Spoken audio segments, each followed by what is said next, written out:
لسعيها راضية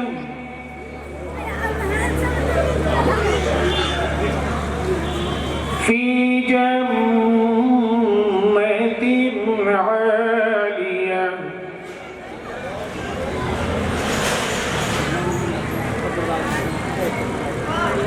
لا تسمع فيها لاغية فيها عين جارية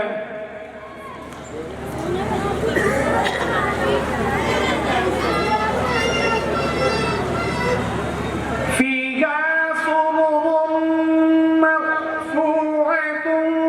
وأكواب موضوعة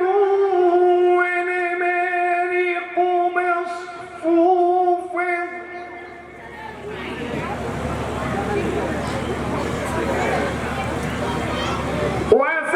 وزرابي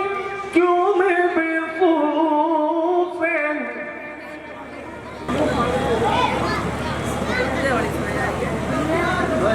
أفلا ينظرون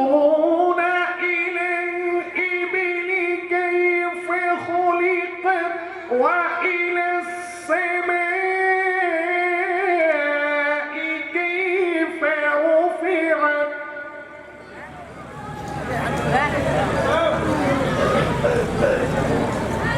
وإلى الجبال كيف نصبت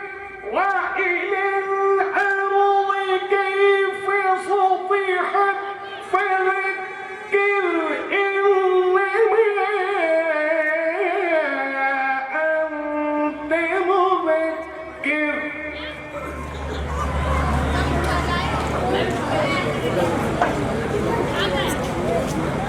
لست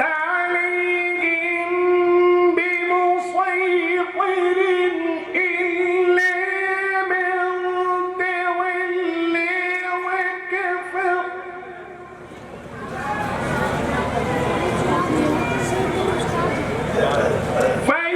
فيعذبه الله العذاب الأكبر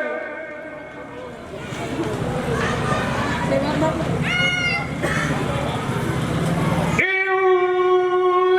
إلينا إيابهم ثم إن علينا حسابهم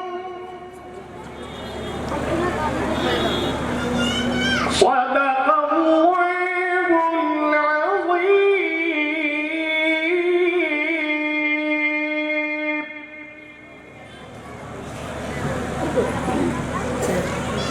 وصدق رسوله النبي الأمين الكريم ونحن على ذلك لمن الشاهدين والحمد لله رب العالمين. السلام عليكم.